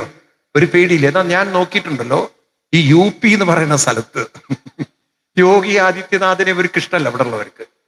പക്ഷെ നിങ്ങൾ യോഗി ആദിത്യനാഥിന്റെ ഒരുപക്ഷെ കേരളത്തിലുള്ളവർക്ക് പറഞ്ഞു, ഞാൻ യാത്ര ചെയ്യുന്ന ഒരാളാണ്. യോഗി ആദിത്യനാഥ് വരുന്നതിന് മുമ്പ് ഞാൻ UP പോയിട്ടുണ്ട്. മീൻസ് പല സ്ഥലങ്ങളിലും, പ്രത്യേകിച്ച് വാരാണസി, ലക്നൗ, പല സ്ഥലങ്ങളിലും ഞാൻ അവിടെ സപ്താഹം നടത്തിയിട്ടുണ്ട് പല സ്ഥലങ്ങളിലും. അപ്പൊ എനിക്കറിയാം അവിടുത്തെ ഒരു സെക്യൂരിറ്റി സിസ്റ്റങ്ങളൊക്കെ. ഈ ഒരിക്കൽ എവിടെയാണ് ഞങ്ങൾ പെട്ടുപോയത്, നിങ്ങൾ കേട്ടിട്ടുണ്ടാവും, നൈമിഷാരണ്യം എന്നൊക്കെ പറയുന്ന സ്ഥലം UP സ്ഥലമാണ്. കേട്ടിട്ടുണ്ടോ? ഇങ്ങനെയുള്ള സ്ഥലത്തൊക്കെ പെട്ടുപോയിട്ട് അന്നത്തെ കാലഘട്ടത്തിൽ അയ്യോ പേടിച്ചു പോയിട്ടുണ്ട്. രാത്രിയില് അന്ന് ഗുണ്ടകൾ വിളയാടുന്ന സ്ഥലമായിരുന്നു. ഈവൻ ത്രിവേണി സംഗമത്തിന്റെ അടുത്തൊന്നും പോകാൻ പറ്റില്ലായിരുന്നു സ്ത്രീകൾക്ക്. അത്ര ഒരു അപകടം പിടിച്ച സ്ഥലമായിരുന്നു അതൊക്കെ. എന്നാൽ ഇപ്പൊ യോഗി ആദിത്യനാഥ് വന്നതിന് ശേഷം ഒരു ഗുണ്ടാ വിളയാട്ടും ഇല്ല. എന്താന്ന് വെച്ചാൽ ഗുണ്ടയാണോ അവന് രണ്ട് കാര്യമുള്ളൂ. ഒന്ന് അവന്റെ വീടില്ല, 2 എൻകൗണ്ടർ. ഇവിടെ കോടതി നടപടിക്കൊന്നും കാത്തിരിക്കാനില്ല. അവനെ റോട്ടിലേക്ക് വലിച്ചെറിയും. അവന്റെ കയ്യിൽ ഒരു പൊട്ട തോക്കും കൊടുക്കും. അവനെ റോട്ടിലേക്ക് ഇടും. അപ്പൊ അവൻ വെടിവെക്കാൻ ശ്രമിച്ചു എന്ന് പറഞ്ഞിട്ട് അടിച്ചു തീർത്തേക്കും. തീർന്നില്ലേ? അവന്റെ കയ്യിൽ തോക്കുണ്ട്. പത്രക്കാർ വന്ന് നോക്കുമ്പോ അവന്റെ കയ്യിൽ തോക്കുണ്ട്. തീർന്നു കാര്യം. ഇപ്പൊ എത്രയും 300-400 പേരെയാണ് കഴിഞ്ഞ 2-3 വർഷം കൊണ്ട് തീർത്ത് ശരിയാക്കിയിരിക്കുന്നത്. അതുകൊണ്ട് ഇപ്പൊ നോക്കൂ, കുട്ടികൾ ഇപ്പൊ സമരം ചെയ്യണം. ഈ കുട്ടികളൊന്നും UP പോയി സമരം ചെയ്യില്ല. ഒരാൾക്കും അതിനുള്ള ധൈര്യമില്ല. കാരണം സമരം ചെയ്ത് വീട്ടിലെത്തുമ്പോഴേക്കും ഇപ്പൊ ഈ സമരം ചെയ്തതിൽ ഒരുത്തം പെട്ടിരിക്കുകയാണ്. അവൻ എന്തോ ചെറിയ കട നടത്തുന്നവൻ ഈ സമരം ചെയ്ത കുട്ടികൾക്ക് ഫുഡ് സപ്ലൈ ആയിരുന്നു. അവൻ തുടങ്ങാതെ സപ്ലൈ ചെയ്തു. തിരിച്ച് അവൻ ചെന്നപ്പോഴേക്കും അവനെ അറസ്റ്റ് ചെയ്തു. അവനോട് ചോദിച്ച ചോദ്യം ഇതാണ്. അവൻ ഇപ്പൊ കരഞ്ഞുകൊണ്ടിരിക്കുകയാണ്. എവിടെ നിന്നാണ് ഇത്രയും ഫുഡ് സപ്ലൈ ചെയ്യാനുള്ള പണം നിനക്ക്? ആ സോഴ്സ് മാത്രം പറഞ്ഞാൽ മതി, നിന്നെ വിട്ടോളാം. എവിടെ നിന്നാണ് നിനക്ക് പണം കിട്ടിയത്? ഇത് ചോദിക്കാനുള്ള ഒരു സിസ്റ്റം അവിടെ ഉണ്ട്. ഇവിടെ നിന്ന് ഇപ്പൊ കുറെ പേര് പോയിട്ടുണ്ട്. ഇവിടുന്ന് ആരാ ചോദിക്കാൻ പോണത്? എവിടെ നിന്നാണ് അവർക്ക് ഫണ്ട് വന്നത്? എവിടെ നിന്നാണ് എത്രയും ഫണ്ട് ഒഴുകിയത്? മനസ്സിലായില്ലേ? ഇതൊക്കെ എവിടെ നിന്നാണ് ഇത്ര? അത് ചോദിക്കാൻ കേരളത്തിൽ പറ്റില്ല. കാരണം കേരളം അങ്ങനെയുള്ളൊരു സംസ്ഥാനം. കാരണം ഹിന്ദുക്കളിൽ അങ്ങനെ ഒരു ഐക്യവും ഹിന്ദു സമൂഹം ഒരു ഒത്തൊരുമയൊന്നുമില്ല. ഇവിടെ പൊട്ട രാഷ്ട്രീയം കൊടിയും പിടിച്ച് നടക്കുന്ന ഒരു സംസ്കാരമായിപ്പോയി. മനസ്സിലാവുണ്ടല്ലോ? നമുക്ക് ക്രമേണ മാറണം. ഒരു ഹൈന്ദവ സംസ്കൃതിയിലേക്ക് ഈ നാടിനെ കൊണ്ടുവരണം. ഇതുപോലുള്ള, അപ്പൊ നോക്കൂ, ഇവിടെ ലക്ഷ്മണനെ പോലുള്ള ആളുകൾ വേണം, അല്ലേ? ഒരൊറ്റ സാധനമേ പറഞ്ഞുള്ളൂ. ഇതേ ആ അസ്ത്രം ഇപ്പോഴും ആവനാഴിയിൽ ഉണ്ടെന്ന് പറഞ്ഞതോടുകൂടി തന്റെ കർത്തവ്യത്തിലേക്ക് തിരിച്ചു വരുന്ന ഒരു സുഗ്രീവനെ, അവന്റെ എല്ലാ മത്തും പോയി, ഇല്ലേ? എല്ലാ ഉന്മത്തതയും പോയി. ഇപ്പൊ ആള് വളരെ കാര്യഗൗരവമുള്ളതായി. കാരണം ആ അസ്ത്രത്തിന്റെ ഗാംഭീര്യം അറിയാം. മനസ്സിലാവുണ്ടല്ലോ? ഇതുപോലുള്ള ചില നിയമവ്യവസ്ഥകളും കാര്യങ്ങളും നമ്മുടെ സിസ്റ്റത്തിൽ ചോദിക്കാനും പറയാനും ആരുമില്ലെങ്കിൽ അഴിഞ്ഞാട്ടം നടന്നുകൊണ്ടേയിരിക്കും. ആണോ അല്ലയോ? ഞാൻ ചോദിക്കട്ടെ, ഇപ്പത്രയൊക്കെ നിങ്ങൾ വലിയ കേരളത്തെ പ്രബുദ്ധ കേരളം എന്നൊക്കെ പറയും. ഇപ്പോഴും നമ്മുടെ പെൺകുട്ടികൾക്ക് രാത്രി ഒറ്റയ്ക്ക് റോട്ടിലൂടെ നടക്കാൻ പറ്റുമോ? സത്യം പറയൂ. നിങ്ങൾ സത്യം പറയും, വേറെ ഒന്നും പറയണ്ട. പറ്റുമോ? നിങ്ങൾക്ക് ധൈര്യം ഉണ്ടോ? പറ്റുമോ? അപ്പൊ അതിൽ തന്നെ എന്താ മനസ്സിലാക്കേണ്ടത്? ഇവിടെ ചോദിക്കാനും പറയാനും ആളില്ല. എല്ലാം നിയമമുണ്ടെന്നാ വെച്ചിരിക്കുന്നത്. എന്നാൽ നിങ്ങൾക്ക് ഉറപ്പ് ഞാൻ തരാം, നിങ്ങളൊരു 12 മണിക്ക് നിങ്ങൾ വാരാണസി നിന്നോളൂ. നിങ്ങൾ ആ കാശിയുടെ ആ ഭാഗങ്ങളിലൊക്കെ നിന്ന് നോക്കിയോളൂ. ഒരു പെൺകുട്ടിയും ഒരുത്തനും തൊടില്ല. തൊട്ടാ പിന്നെ അവന് രണ്ട് കാര്യമാണ്, അവന് വീടും ഇല്ല, അവന് ജീവിതവും ഇല്ല, കഴിഞ്ഞു എന്ന് വെച്ചാൽ മതി. അത് കോടതിയൊന്നും എത്തില്ല അവൻ, അതിനു മുമ്പ് തന്നെ തീർത്ത് ശരിയാക്കിയിട്ടുണ്ടാവും. പേടിയാണ് അവർക്ക്, മനസ്സിലായില്ലേ? ഈ ഏറ്റവും കൂടുതൽ യു പിയിൽ ഏറ്റവും തലവേദന ഉണ്ടാക്കുന്ന ഒരു സംഗതിയാണ് അവരുടെ ഈ എന്താണ്, ഇപ്പം വരും ഈ ശ്രാവണ മാസം നമുക്ക് വരുമ്പം അവർക്ക് വരുന്ന ഒരു കാര്യമുണ്ട്. അതിനെ പറയാ അവര് കാവടി എന്ന് പറയും. എന്താ പറയാ? കാവട്ട്. അവര് പറയുന്ന കാവട്ട് എന്ന് പറയും. എന്താന്ന് വെച്ചാൽ ഗംഗയുടെ ജലം എടുത്തിട്ട് അവരെ നാട്ടിലുള്ള ശിവന്റെ ക്ഷേത്രത്തിൽ കൊണ്ടൊഴിക്കും. അപ്പൊ അതൊരു വലിയ ഗ്രൂപ്പായിട്ടാ പോവുക. അപ്പൊ ഈ ഗ്രൂപ്പിന്റെ നേരെ ചിലപ്പോൾ മുസ്ലിങ്ങൾ കല്ലെറിയും. അപ്പൊ അങ്ങനെ ഒരുപാട് സ്ഥലത്ത് വളരെ പ്രോബ്ലം ആയിരുന്നു. പണ്ടൊക്കെ എന്താ ചെയ്യാച്ചാൽ മുസ്ലിങ്ങളുടെ പള്ളിയുള്ള സ്ഥലത്ത് കൂടിയൊന്നും ഇവരെ പോവാൻ സമ്മതിക്കില്ല. ഇപ്പം നിങ്ങൾ നോക്കൂ, ഞാൻ കഴിഞ്ഞ വർഷം ഈ സമയത്ത് ഈ ശ്രാവൺ മാസത്തിൽ അവിടെ മുസാഫർ നഗറിൽ നിന്ന് യാത്ര ചെയ്യാണ്. എനിക്ക് അത്ഭുതം തോന്നി. ഞാൻ എൻ്റെ ജീവിതത്തിൽ കാണാത്ത കാര്യമാണ്. ഈ കാവടിയും കൊണ്ടുപോകുന്നവർക്ക് മുസ്ലിങ്ങൾ വെള്ളം കൊടുക്കുക, ചെറിയ ചെറിയ ചെറിയ ബോട്ടില്. ഇത് സംഭവിക്കത്തില്ല, ചരിത്രത്തിൽ ഉണ്ടാകാറില്ല. അപ്പൊ അവർക്ക് മനസ്സിലായി, മര്യാദയ്ക്ക് നിന്നിട്ടില്ലെങ്കിൽ ഇവിടെ സമാധാനമായിട്ട് ജീവിക്കാൻ പറ്റില്ല. മനസ്സിലാവുണ്ടല്ലോ ഈ തരത്തിലൊരു മാറ്റം ഉണ്ടാക്കാൻ. എന്നിട്ട് യോഗി ചീത്ത പറയാണ്, ഇത് മറ്റുള്ളവർക്ക് ഉണ്ടാക്കാൻ പറ്റിയിട്ടില്ല. അവരുടെ കാലത്തായിരുന്നു ഈ കല്ലേറും, അവരുടെ കാലത്തായിരുന്നു പ്രശ്നങ്ങൾ ഉണ്ടായിരുന്നത്. എത്ര വെടിവെപ്പ് ആ സമയത്ത് നടക്കുക അറിയാം. ഈ കമ്മ്യൂണൽ വയലൻസ് എന്നുള്ളൊരു വാക്കുണ്ടല്ലോ, ഇല്ലേ? അത് മുഴുവൻ ഈ ശ്രാവണ മാസത്തിലാണ് നടക്കുക. കാരണം ഈ കാവട് പോകുന്ന സമയത്ത് കല്ലെറിയലും അതും ഒക്കെ ഉണ്ടാവും. ഇവര് തിരിച്ചും ചെയ്യും. അവരുടെ ബക്രീദ് സമയത്തോ അല്ലെങ്കിൽ അവരുടെ മറ്റ് ഫെസ്റ്റിവൽ സമയത്ത് ഇവരും തിരിച്ചു കല്ലെറിയും. കാര്യം ഇങ്ങോട്ട് കിട്ടിയത് അങ്ങോട്ടും കൊടുക്കും. എന്നാൽ ഇപ്പൊ ഇങ്ങോട്ടും ഇല്ല. നിങ്ങൾ നോക്കൂ, കഴിഞ്ഞ 10 വർഷമായിട്ട് ഒരു കമ്മ്യൂണൽ വയലൻസ് യു പിയിൽ നിങ്ങൾ കേട്ടിട്ടുണ്ടോ? അപ്പൊ അതൊരൊറ്റ കാര്യമാണ്. എന്ത്? ഇദ്ദേഹത്തിന്റെ കയ്യിലൊരു അസ്ത്രമുണ്ട്, അവിടുത്തെ മുഖ്യമന്ത്രിയുടെ കയ്യിൽ ഒരൊറ്റ അസ്ത്രമുണ്ട്. അത് ഈ ലക്ഷ്മണൻ പറഞ്ഞ പോലെയാണ്, ആവനാഴിയിൽ ഇപ്പോഴും അസ്ത്രമുണ്ട്. അതുകൊണ്ട് സൂക്ഷിച്ചോ. ഇദ്ദേഹത്തിന്റെ കയ്യിൽ ഒറ്റ അസ്ത്രങ്ങളോ, നിനക്ക് വീടുമില്ല, നിനക്ക് ജീവിതവും ഇല്ല, സൂക്ഷിച്ച് കളിച്ചോ. ഇത് രണ്ടും ഇല്ലെങ്കിൽ പിന്നെ എന്തുണ്ടായിട്ട് എന്താ കാര്യം? തിരിച്ചു പോകുമ്പോൾ വീടില്ല, അത് ബുൾഡോസർ വെച്ച് നിരത്തും. നിങ്ങൾക്ക് അവിടുത്തെ മുഖ്യമന്ത്രിയുടെ പേരറിയോ? അദ്ദേഹത്തിന്റെ പേരറിയോ? അദ്ദേഹത്തിനെ വിളിക്കുന്നത് യോഗി ആദിത്യനാഥല്ല, ബുൾഡോസർ ബാബ. അദ്ദേഹത്തിനെ വിളിക്കുന്ന പേര് ബുൾഡോസർ ബാബ. ഞാൻ നുണയല്ല പറയുന്നത്. നിങ്ങൾ അവിടെ ചെന്ന് ചോദിച്ചാൽ മതി ബുൾഡോസർ ബാബ കൈസയെന്ന്. അപ്പൊ അവര് പറയും യോഗി ആദിത്യനാഥ് വിളിക്കുന്ന പേരാണ്. അതുകൊണ്ട് എന്താന്ന് വെച്ചാൽ അദ്ദേഹത്തിന് ഇനിയിപ്പോ അടുത്ത ഇലക്ഷൻ വരില്ലേ, നോക്കിക്കോളൂ, അദ്ദേഹം തൂത്ത് കയറിയിട്ടുണ്ടാവും. കാരണം അവിടുത്തെ ആളുകൾക്ക് അദ്ദേഹത്തോട് അത്രയും ബഹുമാനായി. കാരണം അവര് സുരക്ഷിതരായി. ഒരു തരം ഗുണ്ടായുസവും അവരെ നേരെ നടക്കില്ല എന്ന് മനസ്സിലായി. ചോദ്യം ചെയ്യാൻ ഇവിടെ ഒരു ആളുണ്ട് എന്നുള്ളത് മനസ്സിലായില്ലേ? അതാണ് ലക്ഷ്മണൻ. ഇതൊക്കെയാണ് രാമായണത്തിൽ നിന്ന് പഠിക്കേണ്ടത്. നല്ലൊരു ഭരണാധികാരിയാവുക, ഒരു ജനങ്ങൾക്ക് അവരുടെ സുരക്ഷിതത്വം കൊടുക്കുന്നൊരു ആളായി മാറുക. മനസ്സിലായില്ലേ? അല്ലാതെ ആധ്യാത്മികതയും പറഞ്ഞിട്ട് ഈ കേരളത്തിന്റെ അവസ്ഥ നോക്കൂ. ജനാധിപത്യം മതേതരത്വം പറഞ്ഞ് ഹിന്ദുക്കൾ ഇപ്പൊ അരിക്കായിട്ടിരിക്കുകയാണ്. എന്ത് ജനാധിപത്യം മതേതരത്വം നമുക്ക് ഗുണമുണ്ടാക്കിയത്? പറയൂ നിങ്ങൾ. ഇത് നമുക്ക് ഗുണമാണോ ദോഷാണോ? പറയൂ. ഇത് നമുക്ക് ദോഷം ഉണ്ടാക്കിയുള്ളൂ. മനസ്സിലായില്ലേ? കാരണം മറ്റുള്ളവർക്കൊക്കെ മതം പഠിക്കാം, ഹിന്ദുക്കൾക്കൊരു മതബോധവും ഉണ്ടാവാൻ പാടില്ല. എന്നാൽ നമ്മുടെ ക്ഷേത്രമൊക്കെ ഗവൺമെന്റിന് ഭരിക്കുകയും വേണം.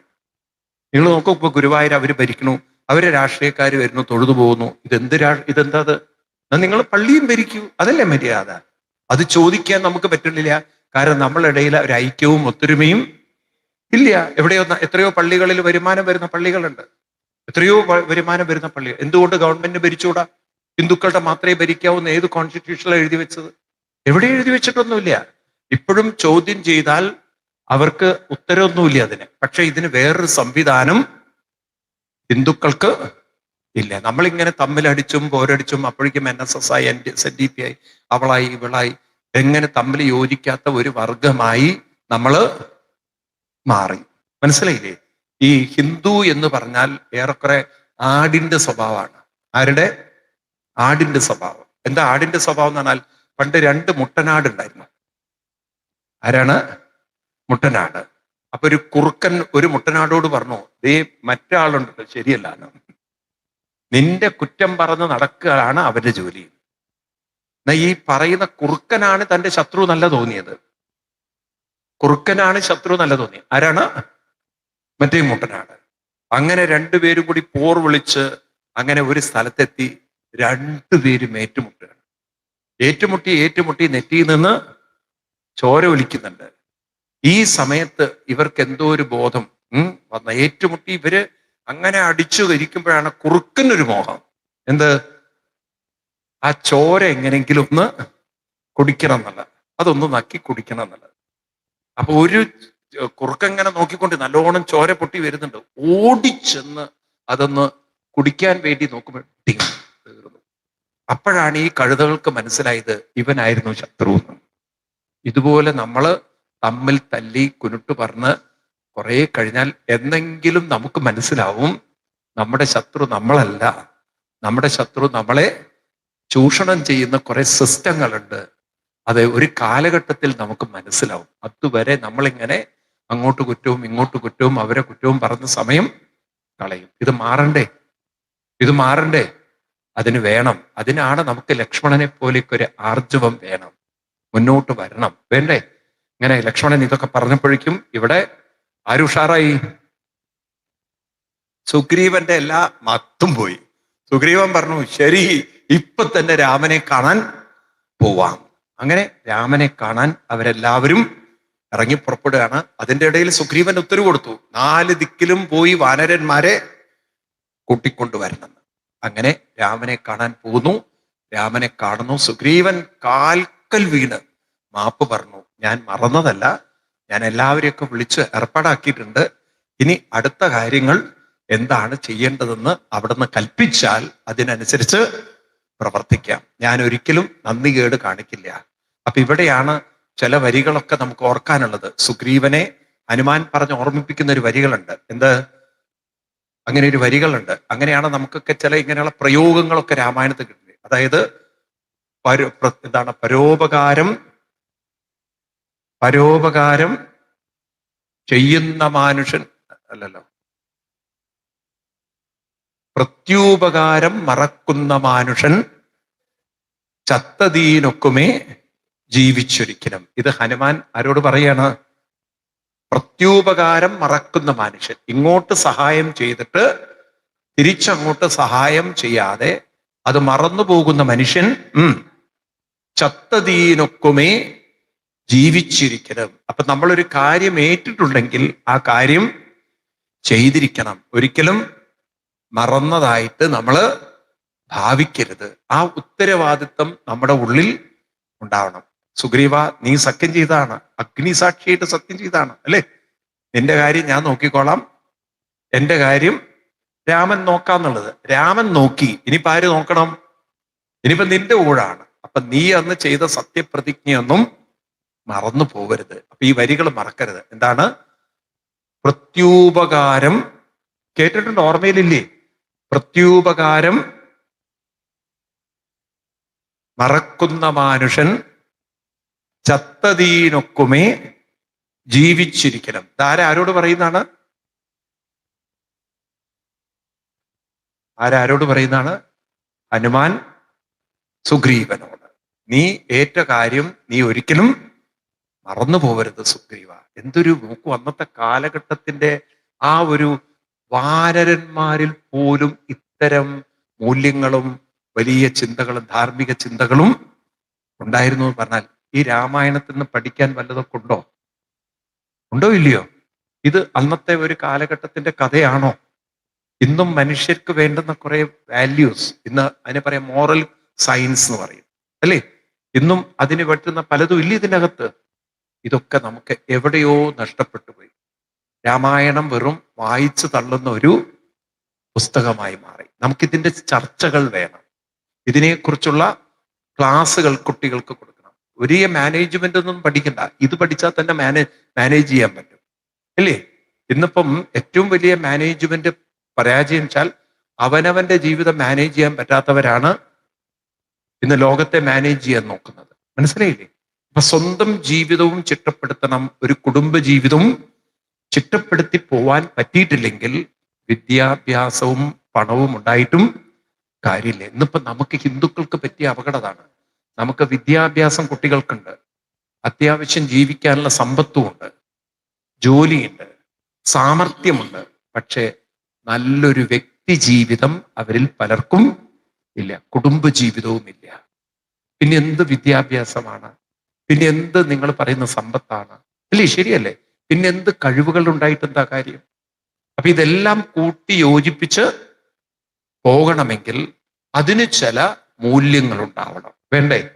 അപ്പൊ നമ്മൾ മറക്കരുത്, നമ്മുടെ ജീവിതത്തെ ചിട്ടപ്പെടുത്തി കൊണ്ടുപോയാലേ ഒരു നല്ല ബന്ധങ്ങളെ കൊണ്ടു നടക്കാൻ പറയൂ സാധിക്കുകയുള്ളൂ. അതാണ് ഇവിടെ സുഗ്രീവനും വാനരന്മാരായ അവര് തമ്മിലുള്ള ബന്ധം.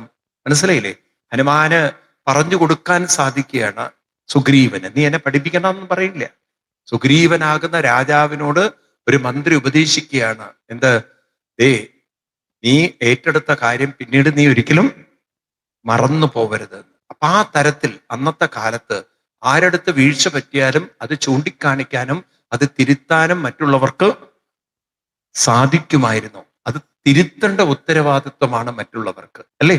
അത് കുറ്റപ്പെടുത്തി, അല്ലെങ്കിൽ സുഗ്രീവനെ കുറ്റപ്പെടുത്തി, സുഗ്രീവ നീ കാര്യകഴുതി കള്ളും കുടിച്ച് പെണ്ണും കൊണ്ട് നടന്ന് നീ ഇത്ര ദുഷ്ടനായി പോയത് കുറ്റപ്പെടുത്തുകയല്ല, നമ്മൾ ഏറ്റെടുത്ത കാര്യം ചെയ്യേണ്ടതുണ്ട്. അതൊരു മന്ത്രി ഉപദേശിക്കുകയാണ് രാജാവിനെ. ഏറെ പഠിക്കാനുണ്ട്. നമ്മുടെ ഭാരതത്തിൽ ഇപ്പോഴും ഒരു രാമായണ സംസ്കാരത്തെ നേടിയെടുക്കാൻ നമുക്ക് സാധിച്ചിട്ടില്ല. നിങ്ങൾക്ക് കാണാം, രാവണന്റെ കൊട്ടാരത്തിൽ പോലും രാവണനെ ഉപദേശിക്കാൻ അന്ന് അനുജന്മാര് തയ്യാറായിരുന്നു. കുംഭകർണൻ രാവണനെ ഉപദേശിക്കുന്നുണ്ട്, വിഭീഷണൻ രാവണനെ ഉപദേശിക്കുന്നുണ്ട്. എന്തിനേറെ മണ്ഡോദരിയുടെ അച്ഛനായ മാലി, അല്ലേ, വന്ന് ഉപദേശിക്കുന്നുണ്ട്, ഉണ്ടോ ഇല്ലയോ? അതുപോലെ മണ്ഡോദരി ഉപദേശിക്കുന്നുണ്ട് പല സന്ദർഭങ്ങളിലും. അന്നൊക്കെ ഒരാൾ തെറ്റ് ചെയ്യുമ്പോൾ അത് ശരിയല്ല എന്ന് പറയാനുള്ളൊരു ആർജവമുണ്ട്. ശരിക്കും പറഞ്ഞാൽ ഇന്നത്തെ പ്രതിപക്ഷം പഠിക്കേണ്ട ഒരു കാര്യം കൂടിയുണ്ട് ഇതില്. ഇന്നുണ്ടല്ലോ പ്രതിപക്ഷങ്ങളൊക്കെ ചെയ്യുന്നത്, വലിയൊരു തെറ്റ് ചെയ്യുന്നതെന്ന് വെച്ചാൽ ഒരു ഗവൺമെന്റ് സിസ്റ്റത്തെ കുറ്റം പറയുക, എങ്ങനെ അവരെ ടാർണിഷ് ചെയ്യാൻ പറ്റുന്നതാണ്. ഒരു നല്ല ചർച്ചകൾ നമ്മുടെ പാർലമെന്റിൽ പോലും ഇല്ല. അപ്പൊ എനിക്ക് വളരെ വിഷമം തോന്നിയത്, ഇപ്പം പാർലമെന്റിലെ കുട്ടികൾക്ക് വേണ്ടിയിട്ട് നീറ്റ് എക്സാമിനേഷന്റെ പരീക്ഷ ചോർന്നപ്പോൾ, പേപ്പർ ചോർന്നപ്പോൾ അപ്പോ ഒരു ഡിസ്കഷൻ, ഇന്നലെയൊക്കെ ഡിബേറ്റ് ആയിരുന്നു. ഇതിൽ കുറേ ഗവൺമെന്റിനെ കുറ്റം പറയാന്നല്ലാതെ ഈ ബില്ലിൽ ഇങ്ങനെയുള്ള ഒരു വ്യവസ്ഥ. അപ്പൊ ഞാൻ പറഞ്ഞില്ലേ, ആരാണോ ക്വസ്റ്റ്യൻ പേപ്പർ ലീക്ക് ചെയ്യുന്നത് അവന് ഒരു എക്സാമിനേഷനും, അങ്ങനെ ചില പോസിറ്റീവായിട്ടുള്ള അതൊന്നുമില്ല. വെറുതെ കുറ്റം പറഞ്ഞ് നിങ്ങൾക്ക് തോന്നുന്നുണ്ടോ ഈ രാഷ്ട്രീയമൊക്കെ നിലനിൽക്കുന്നുള്ളത്? അതിനൊന്നും ഒരു ആയുസ്സുള്ള രാഷ്ട്രീയമല്ല. കാരണം ഈ വർഗങ്ങൾ അറിയുന്നില്ല, നമ്മൾ കുറ്റപ്പെടുത്താൻ വന്നവരല്ല, ഈ സിസ്റ്റത്തെ നേരെയാക്കാൻ വേണ്ടി. ഒരുപക്ഷെ എനിക്ക് ഇന്നലെ ഒരു വിഷമം തോന്നിയത്, ഞാൻ നോക്കിയിരുന്നു, രാഹുൽ ഗാന്ധി കുറേ നേരം പ്രസംഗിച്ചപ്പോൾ, അയാൾ പ്രതിപക്ഷ നേതാവാണല്ലോ, അപ്പൊ അദ്ദേഹം ഇങ്ങനെ ഒരു സജഷൻ വെച്ചിരുന്നെങ്കിൽ അയാളുടെ ബഹുമാനം തോന്നിയിരുന്നു. അതിന് പകരം മോശം വാക്കുകൾ ഉപയോഗിച്ചുകൊണ്ട് പാർലമെന്റിൽ നടത്തിയ സ്പീച്ചൊക്കെ കേൾക്കുമ്പോണ്ടല്ലോ സങ്കടം തോന്നും. ഇന്നലെ ഒരു സംഭവം ഉണ്ടായി, നിങ്ങൾക്ക് അറിയാൻ വേണ്ടി പറയാണ്. ഒരു പയ്യൻ IIT-യിൽ, കാൺപൂർ IIT-യിൽ അപ്ലൈ ചെയ്തു. അപ്പൊ അവൻ ഈ എന്താണ് എന്താണ് അതിന് പറയാം, ഈ ഹാക്കിംഗ്, അതായത് എങ്ങനെയാണ് ഒരു വെബ്സൈറ്റിൽ പോയിട്ട് ഹാക്ക് ചെയ്തെടുക്കുക, അതിൻ്റെ ഒരു ടെക്നിക്ക്, അതിനെ ബേസ് ചെയ്തിട്ടുള്ള കോഴ്സുകൾ ഉണ്ട് അവിടെ. അപ്പൊ ഈ പയ്യന് കിട്ടിയില്ല, കാരണം ഇവന് എക്സ്പീരിയൻസ് ഇല്ല. അവർ IIT അവനെ റിജക്ട് ചെയ്തു. ഇവൻ ആ IIT കാൺപൂറിന്റെ തന്നെ വെബ്സൈറ്റ് ഹാക്ക് ചെയ്തു. ഈ പയ്യൻ ഇവൻ ഹാക്ക് ചെയ്തു. ഉടനെ ഇവര് നോക്കണം, IIT പ്രൊഫസർമാര് അവരെന്ത് വെച്ചാൽ അവർ ശരിക്കും പറഞ്ഞാൽ പോലീസിൽ കംപ്ലൈന്റ് ചെയ്യണം, കാരണം അവരെ വെബ്സൈറ്റ് അവൻ ഹാക്ക് ചെയ്തിട്ട്. അതിന് പകരം ഇവനെ വിളിച്ചിട്ട് അഡ്മിഷൻ കൊടുത്തു. കാരണം അവന്റെ കഴിവ് കണ്ടിട്ട് അവരോട് പറഞ്ഞു, നീയാണ് ഞങ്ങൾക്ക് വേണ്ടതെന്ന്. ഇന്ന് ആ പേപ്പറിൽ റിപ്പോർട്ട് ചെയ്തു, അതിശയം തോന്നി. അതായത് ഒരു കുരുത്തൻ കെട്ടവനെ അവരെ അഡോപ്റ്റ് ചെയ്തു, പറഞ്ഞു നിന്നെ പോലുള്ള പുലികളെയാണ് ഞങ്ങൾക്ക് ഇവിടെ ആവശ്യം. അപ്പൊ കഴിവിനെ അവർ ആദരിക്കുകയാണ്. അവർ പറയാം, നീ ചെയ്തത് തെറ്റാണ്, നിന്നെ പോലീസിൽ റിപ്പോർട്ട് ചെയ്ത് ഇതൊരു കേസാക്കണം ഞങ്ങൾ ആദ്യം വിചാരിച്ചു, പക്ഷെ ഞങ്ങൾക്ക് തോന്നി നീ വളരെ മിടുക്കനാണ്, കഴിവുള്ളവനാണ്, അതുകൊണ്ട് നിനക്ക് പൂർവ്വ പരിചയമില്ലെങ്കിലും ഞങ്ങള് അഡ്മിഷൻ തന്നിരിക്കണം. അവൻ ഇന്നലെ അത് കാണിച്ചിരിക്കുകയാണ്. അതുകൊണ്ട് അവൻ പറയണം, ആരും ഈ പണി ചെയ്യരുതെന്ന്, എനിക്ക് കിട്ടിയതുപോലെ നിങ്ങൾക്ക് കിട്ടണമെന്നില്ല. മനസ്സിലായില്ലേ? നിങ്ങൾ ഈ പണിക്ക് പോകരുത്, ഞാൻ ഈ പണി ചെയ്തിട്ട് എനിക്ക് അഡ്മിഷൻ കിട്ടി. അവൻ ഓൾറെഡി ക്വാളിഫൈഡ് ആണ്, പക്ഷെ അവന് എക്സ്പീരിയൻസ് ഇല്ലാത്തതിന്റെ പേരിൽ അവര് അഡ്മിഷൻ കൊടുത്തില്ല എന്നാണ്. അവൻ IIT ക്ലിയറൻസ് ചെയ്ത ആളാണ്. എന്നിട്ട് അവര് പറഞ്ഞു അടുത്ത വർഷം തരാം, ഇക്കൊല്ലം കോഴ്സിന്റെ ബാച്ച് കഴിഞ്ഞു, നെക്സ്റ്റ് ഇയർ നിനക്ക് ഗ്യാരണ്ടീഡാണെന്ന് പറഞ്ഞിട്ട് അവന് ഉറപ്പ് കൊടുത്തിരിക്കുകയാണ്. അപ്പൊ അതാണ് ആ കഴിവ്, ഒരാളുടെ സാമർഥ്യം. ഇതൊക്കെ നമ്മുടെ സമൂഹത്തിൽ കുട്ടികൾക്കുണ്ടാവാൻ വേണ്ടിയിട്ടുള്ള നല്ല ചർച്ചകളായിരുന്നു അവിടെ നടന്നിരുന്നെങ്കിൽ എത്ര നന്നായിരുന്നു. പക്ഷെ അതൊന്നും രാമായണം വായിക്കുന്ന ഒരു സംസ്കാരമുള്ളൊരു നാടല്ല. നമ്മൾ കുട്ടികളെ കൊണ്ട് ഇതൊക്കെ ചിന്തിപ്പിച്ചുകൊണ്ട് അവരിൽ ഇത്തരത്തിലുള്ള ഒരു ചിന്ത, സമൂഹത്തിന് കോൺട്രിബ്യൂട്ട് ചെയ്യാൻ പറ്റുന്ന കഴിവുകളെ ഉണർത്തുന്ന ഒരു ചിന്ത അവരിൽ ഉണ്ടാവട്ടെ. അതായിരുന്നു അന്നത്തെ കാലഘട്ടത്തിലെ ഒരു ചിന്ത എന്ന് പറയുന്നത്. ഇപ്പൊ സീതാന്വേഷണം എന്ന് പറയുന്നത് വളരെ കോംപ്ലിക്കേറ്റഡ് ആണ്. അരെ രാവണൻ എവിടെ കൊണ്ടുവച്ചത്, എവിടെയാണ് രാവണൻ, ഒരു അഡ്രസ്സും ഇല്ല. പക്ഷെ അങ്ങനെയുള്ളൊരു സെർച്ച് ഓപ്പറേഷനാണ് വാനരന്മാര് തയ്യാറാണ്. നമ്മൾ ഈ കഥ പറയുമ്പോഴുണ്ടല്ലോ, നിങ്ങളൊന്ന് ആലോചിച്ച് നോക്കൂ, എവിടെയാ സീത, രാവണൻ എവിടെയാ കൊണ്ടുവച്ച്, രാവണൻ കൊണ്ടുപോയി എന്നുള്ളത് അറിയാം. രാവണൻ ലങ്കയിൽ തന്നെയാണോ കൊണ്ടുപോയത്, അതോ രാവണൻ ഇവിടെയാണോ എവിടെയെങ്കിലും ഒളിപ്പിച്ചു വെച്ചിരിക്കുന്നത്, ആർക്കും അറിയില്ല. പക്ഷെ ആ ഒരു ദൗത്യം ഏറ്റെടുത്തുകൊണ്ട് നിറവേറ്റാൻ അന്നത്തെ വാനരന്മാരെ നിയോഗിച്ചിട്ടുണ്ടെങ്കിൽ അവർക്ക് അതിനും സാമർഥ്യം ഉണ്ടായിരുന്നു. ഏത് അസാധ്യമായതും സാധ്യമാക്കാൻ ഉള്ളൊരു തയ്യാറെടുപ്പ്, അവരതിനു വേണ്ടി പരിശ്രമം വാനരന്മാർ ചെയ്തിട്ടുണ്ടെങ്കിൽ അറ്റ്ലീസ്റ്റ് നമുക്കൊക്കെ ആധ്യാത്മികമായ നല്ല കാര്യം ഒന്ന് പരിശ്രമിച്ചൂടെ? ചെറിയ രീതിയിൽ ഒരു പരിശ്രമം നടത്തിക്കൂടെ? വേണോ? ഒരു നല്ല കാര്യങ്ങളിൽ നമ്മളും പരിശ്രമം ചെയ്തൂടെ? കുരങ്ങന്മാർക്ക് പരിശ്രമിക്കാന്നുണ്ടെങ്കിൽ പിന്നെയുണ്ടോ മനുഷ്യരായ നമ്മളുടെ കാര്യത്തിൽ? എന്നിട്ടും നന്നാവില്ല എന്ന് വെച്ചാൽ എന്താ പറയാ? എന്നിട്ടും നമ്മൾ നന്നാവില്ലെങ്കിൽ എന്താ ചെയ്യുക? ആരുടെ തെറ്റാ? അവസരങ്ങളില്ലാത്തോണ്ടല്ല, സാഹചര്യങ്ങളില്ലാത്തോണ്ടല്ല, അതിനു പറ്റുന്ന ചുറ്റുപാടില്ലാത്തോണ്ടല്ല. പക്ഷെ അങ്ങനൊരു തോന്നൽ വേണ്ടേ? നന്നാവണം, ഉയരണം, എൻ്റെ മനസ്സ് വികസിക്കണം, ഈ ചിന്തകൾ വരണം. അത് വരണമെങ്കിൽ നേരത്തെ പറഞ്ഞതുപോലെ ഒരു ഗുരുത്വവും ഒരു ദൈവീകത്വവും ഒക്കെ വേണം. ആദിശങ്കരാചാര്യ സ്വാമികൾ പറയും, ഇതും കൂടി പറഞ്ഞാൽ നിർത്തുകയാണ്, ദുർലഭം ത്രയം ഏതത്. 3 കാര്യങ്ങൾ കിട്ടൽ അത്ര എളുപ്പമല്ല. ഏതൊക്കെയാണ്? മനുഷ്യത്വം, മുമുക്ഷുത്വം, മഹാപുരുഷ സംശയാണ്. അദ്ദേഹത്തിന്റെ വരികൾ എങ്ങനെയാണ്? ദുർലഭം ത്രയമേതത് ദൈവാനുഗ്രഹഹേതുകം, മനുഷ്യത്വം, മുമുക്ഷുത്വം, മഹാപുരുഷ സംശയ. ഒരു ദൈവീകത ഉണ്ടാവുക, ഒരു നല്ല കൂട്ടുകെട്ടിൽപ്പെടുക, നല്ല രീതിയിൽ മനസ്സിനെ ഉയർത്തിയെടുക്കാൻ പരിശ്രമം ഉണ്ടാവുക എന്നത് എല്ലാവർക്കൊന്നും കിട്ടില്ല. അതിനൊരു ഗുരുത്വം ഉണ്ടാവണം. ആ ഗുരുത്വം നമുക്കുണ്ടാവട്ടെ എന്ന് പറഞ്ഞുകൊണ്ട് നമുക്കിവിടെ നിർത്താം.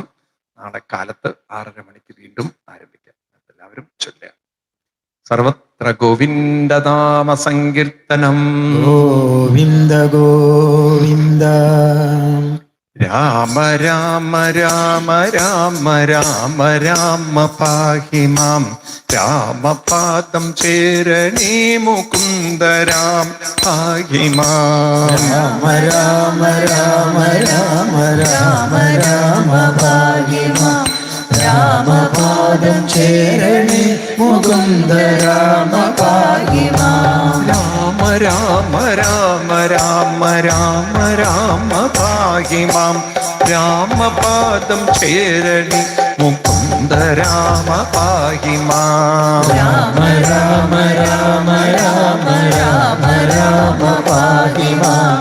രാമപാദം ചേരണേ മുകുന്ദ രാമ പാഹി മാം. യോഗിമാരുമായി ചെന്നു യാഗരക്ഷ ചെയ്തു പില്ലൊടിച്ചു സീതയെ വരിച്ച രാമ പാഹി മാം. രാമ രാമ രാമ രാമ രാമ രാമ പാഹി മാം. രാമപാദം ചേരണേ മുകുന്ദ രാമ പാഹി മാം. താതൻ തന്റെ യാജ്ഞ കേട്ടു രാജ്യവും കിരീടവും ത്യാഗം ചെയ്തു കാടുപുക്ക രാമ രാമ പാഹി മാം. രാമ രാമ രാമ രാമ രാമ രാമ പാഹി മാം.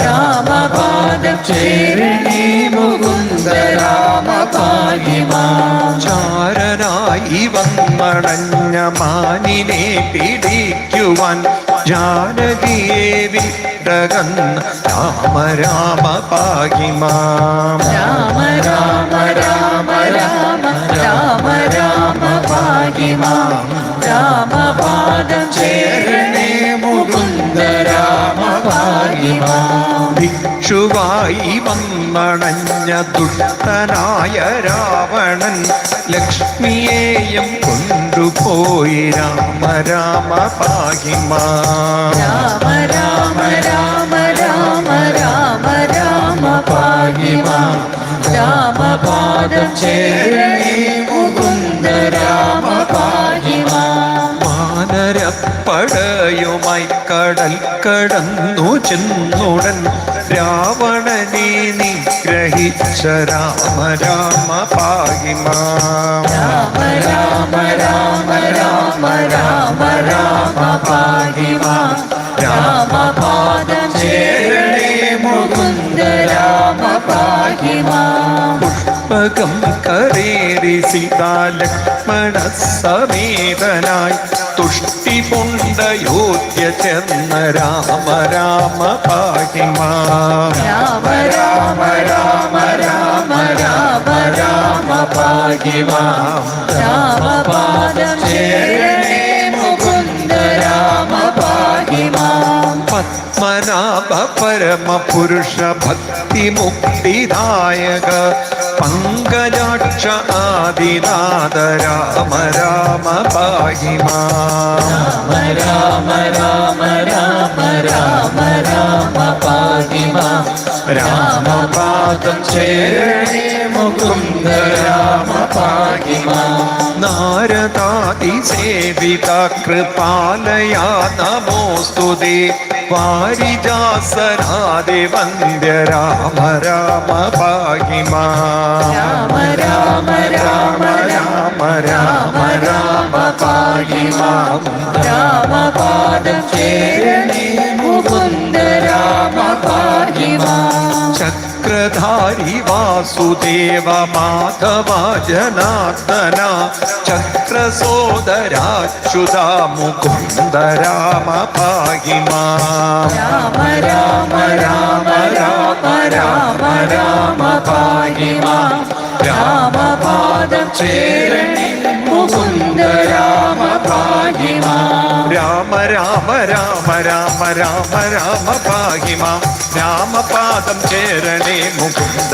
രാമ പാഹി മാം രാമ രാമ രാമ രാമ രാമ രാമ പാഹി മാം രാമപാദം ചേരണേ മുകുന്ദ രാമ പാഹി മാം രാമ രാമ രാമ രാമ രാമ രാമ പാഹി മാം രാമപാദം ചേരണേ മുകുന്ദ രാമ പാഹി മാം രാമ രാമ രാമ രാമ രാമ രാമ പാഹി മാം രാമപാദം ചേരണേ മുകുന്ദ രാമ പാഹി മാം രാമ രാമ രാമ രാമ രാമ രാമ രാമ രാമ രാമ രാമ രാമ രാമ രാമ രാമ പാഹി മാം രാമ രാമ രാമ രാമ രാമ രാമ രാമ രാമ രാമ രാമ രാമ രാമ രാമ പാഹി മാം രാമ രാമ രാമ രാമ രാമ രാമ രാമ രാമ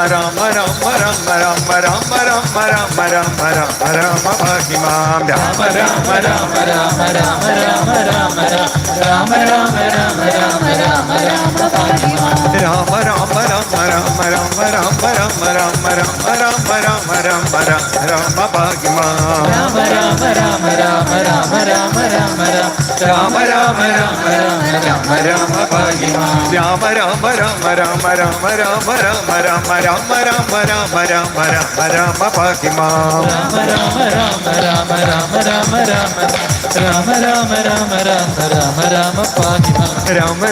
രാമ രാമ രാമ രാമ രാമ രാമ രാമ രാമ രാമ രാമ രാമ പാഹി മാം രാമ രാമ രാമ രാമ രാമ രാമ രാമ രാമ രാമ രാമ രാമ രാമ രാമ രാമ പാഹി മാം രാമ രാമ രാമ രാമ രാമ രാമ രാമ രാമ രാമ രാമ രാമ രാമ രാമ പാഹി മാം രാമ രാമ രാമ രാമ രാമ രാമ രാമ രാമ രാമ രാമ രാമ രാമ രാമ രാമ പാഹി മാം രാമ രാമ രാമ രാമ രാമ രാമ രാമ രാമ രാമ രാമ രാമ രാമ രാമ പാഹി മാം രാമ രാമ രാമ രാമ രാമ രാമ രാമ രാമ രാമ രാമ രാമ രാമ രാമ രാമ പാഹി മാം രാമ രാമ രാമ രാമ രാമ രാമ രാമ രാമ രാമ രാമ രാമ രാമ പാഹി മാം രാമ രാമ രാമ രാമ രാമ രാമ രാമ രാമ രാമ രാമ രാമ രാമ രാമ രാമ പാഹി മാം രാമ രാമ രാമ രാമ രാമ രാമ രാമ രാമ രാമ രാമ രാമ രാമ രാമ രാമ ഭാഗ്യമാം രാമ രാമ രാമ രാമ രാമ രാമ രാമ രാമ രാമ രാമ രാമ ഭാഗ്യമാ രാമ രാമ രാമ രാമ രാമ രാമ രാമ രാമ രാമ രാമ രാമ രാമ രാമ രാമ ഭാഗ്യമാം രാമ രാമ രാമ രാമ രാമ രാമ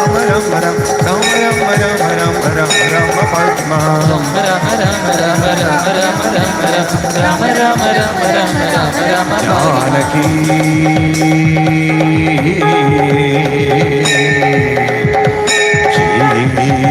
ജീവനസ്മരണം ജയ ജയ രാമ രാമ രാധാരമണ മുകുന്ദ മുരാരേ ശരണം മേ തവ ചരണയുഗം പവനപുരേശാരാ കൃഷ്ണ ശരണം മേ തവ ചരണയുഗം ദേവി മഹേശ്വരി പാർവതി ശങ്കരി ശരണം മേ തവ ചരണയുഗം സാംബ സദാശിവ ശംഭോ ശങ്കര ശരണം മേ തവ ചരണയുഗം ഹരിഹര പുത്രാശ്രിതവത്സല ശരണം മേ തവ ചരണയുഗം രാധാരമണ മുകുന്ദ മുരാരേ ശരണം മേ തവ ചരണയുഗം പവനപുരേശാരാ ശരണം മേ തവ ചരണയുഗം ശരണം മേ തവ ചരണയുഗം ശരണം മേ തവ ശരണം മേ തവ ചരണയുഗം ശരണം മേ തവ ചരണയുഗം ശരണം മേ തവ ചരണയുഗം ശരണം മേ തവ ചരണയുഗം ശരണം മേ തവ ചരണയുഗം ശരണം മേ തവ ചരണയുഗം ശരണം മേ തവ ചരണയുഗം ശരണം മേ തവ ചരണയുഗം ശരണം മേ തവ ചരണയുഗം ശരണം മേ തവ ശരണം ശരണം മേ തവ ചരണയുഗം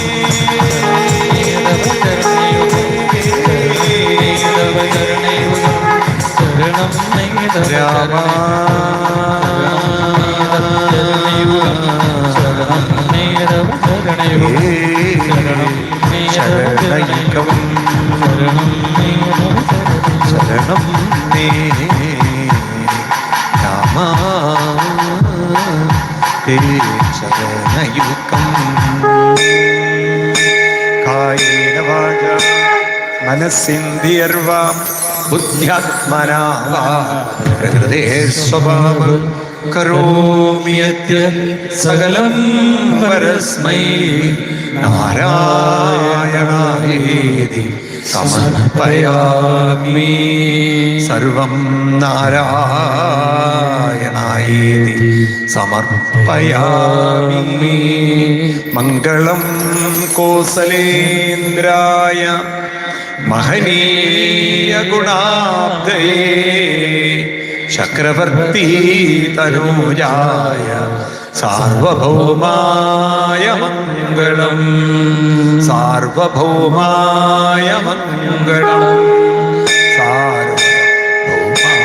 സാർവഭൗമായ മംഗളം സർവത്ര ഗോവിന്ദനാമ സങ്കീർത്തനം ഗോവിന്ദ ഗോ ജാനകീ ജീവനസ്മരണം ജയ ജയ രാമ രാമ